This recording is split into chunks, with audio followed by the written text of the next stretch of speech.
अब आपके सामने प्रोग्राम शुरू होगा। तकरीर के लिए मैं हाजिर नहीं हुआ, मैंने तो ये मुख्तसर सा जलसे का प्रोग्राम बतलाया है।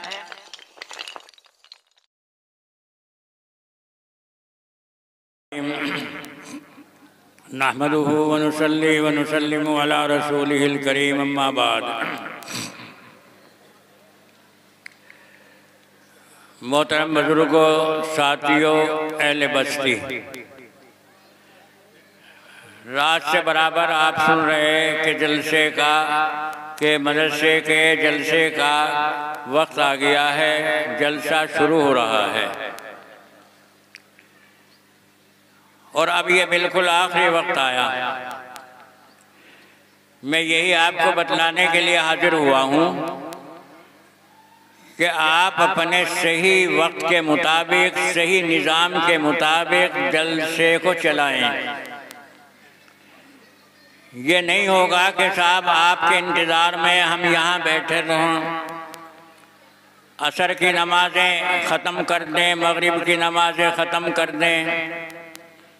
आप सुन लीजिए कैसे कैसे ये जलसे का नज़म चलेगा। ताजुब तो इस बात का होता है कि हमारे मदरसे से तकरीबन 13-14 हाफिज़ कुरान हुए। असातिज़ा को हमने हिदायत की कि इन्हें ज़रा समझाइए, वक्त के ऊपर आएँ। मैंने खुद इन्हें बुलाया और बुला करके मैंने समझाया कि आपको 2 बजे स्टेज के ऊपर पहुंचना है।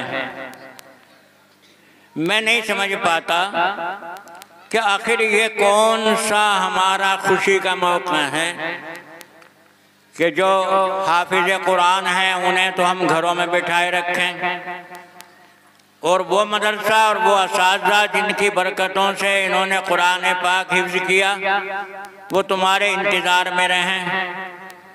आने वाले उलमा तशरीफ़ ला चुके हैं, वक्त बिल्कुल आखिरी है, इसलिए आप जल्दी से जल्दी यहाँ जलसागाह में पहुँचें। क्या बज चुका जी? 2:30। इस वक्त में 2:30 बज चुके हैं और मैं आपको बतला दूं कि मदरसे की मस्जिद में सही 5:15 बजे असर की अज़ान होगी। इससे पहले हमारे बहुत से मोहतरम बुजुर्गान दीन उलमाए किराम यहाँ तशरीफ़ ला चुके हैं और आप ताज्जुब करेंगे कि दारुल उलूम देवबंद से तशरीफ़ लाने वाले जो कि नाज़िम हैं शोबे तंजीम व तरक्की के, वो पहले यहाँ तकरीर करके जा भी चुके हैं और आप अपने घरों में हैं। इस वक्त में हज़रत मौलाना मुफ्ती मोहम्मद आरिफ साहब जो वक्त दारुल उलूम के शेखुल हदीस भी हैं और अपने ज़माने के पहुँचे हुए, तस्लीम किए हुए, उलमा के माने हुए बुज़ुर्गों में हैं, बेहतरीन दर्स व तदरीस में माहिर हैं और फतवे में माहिर हैं, वो तशरीफ़ फरमा हैं। उन्हीं के साथ साथ दूसरे हज़रत मौलाना अब्दुल लतीफ़ साहब जो मिफ्ताहुल उलूम जलालाबाद में बड़ी बड़ी किताबें पढ़ाते हैं, वो भी तशरीफ़ फरमा हैं। और इसके साथ साथ इस मदरसे से फ़ैज़ हासिल करने वाले हमारे मौलाना तरीक़त साहब हुए या मौलाना मुस्तकीम साहब हुए और दूसरे हजरात वो भी यहाँ मौजूद हैं। अब बतलाइए, अगर आप इनसे कुछ लेना चाहते हैं, कुछ फैज़ हासिल करना चाहते हैं तो भाई आप भी वक्त की कुर्बानी दीजिए। ये आने वाले तो वक्त की कुर्बानी दें और तुम घरों से ना निकलो।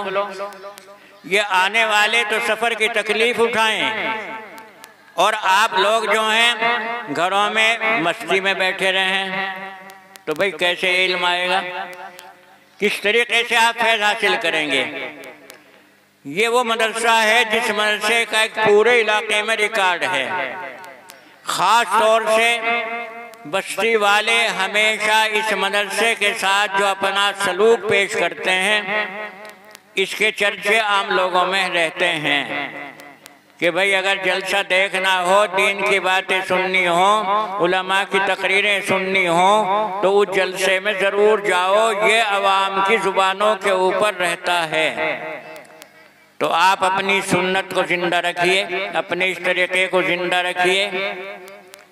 अभी जो मैंने बतलाया 2:30 बज चुके हैं, उसमें अभी तशरीफ़ लाएंगे हमारे मौलाना अब्दुल लतीफ़ साहब, आप उनका बयान सुनेंगे। उसके बाद में या उससे पहले इसी मदरसे से फारिग मौलाना मुस्तकीम साहब, आप उनसे अच्छी तरह वाकिफ़ हैं, वो भी यहाँ कुछ देर आपके सामने आएंगे। और उसके बाद में मदरसे का हिसाब व किताब और फिर बच्चों के सरों पर दस्तार। और ये भी मैं आपको बतला दूं कि जो दस्तार में शरीक नहीं होगा वो हमसे मुतालबा ना करें कि साहब इसके दस्तार नहीं हुई। जब आप वक्त के ऊपर आ नहीं सकते तो फिर हमें क्यों आप मजबूर करते हैं।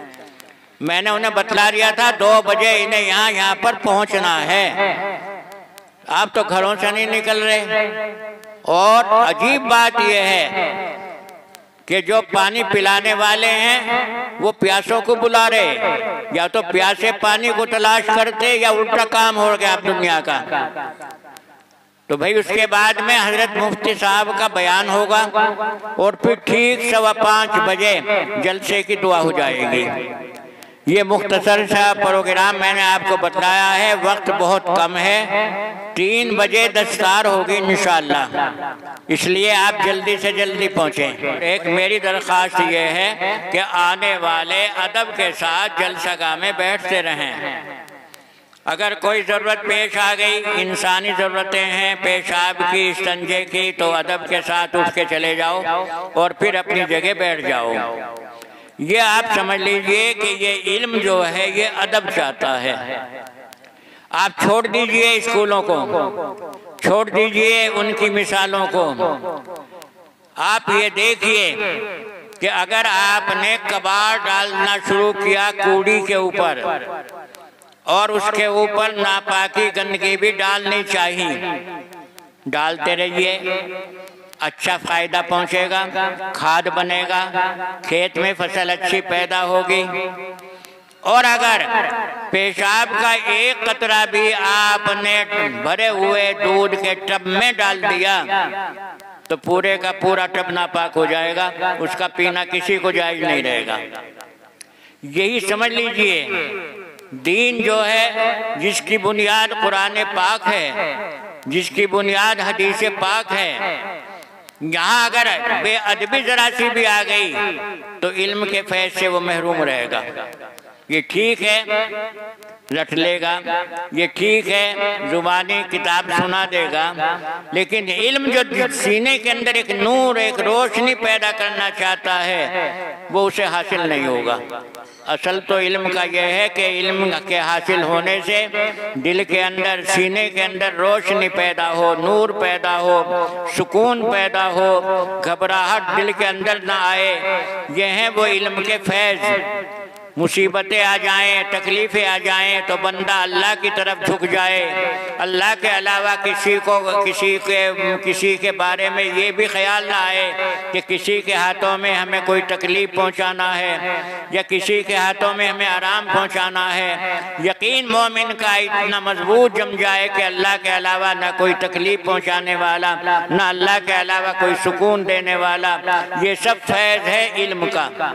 और अगर ये चीज़ें एक मोमिन को हासिल न हुई तो समझिए कि उसने इल्म से कुछ नहीं लिया।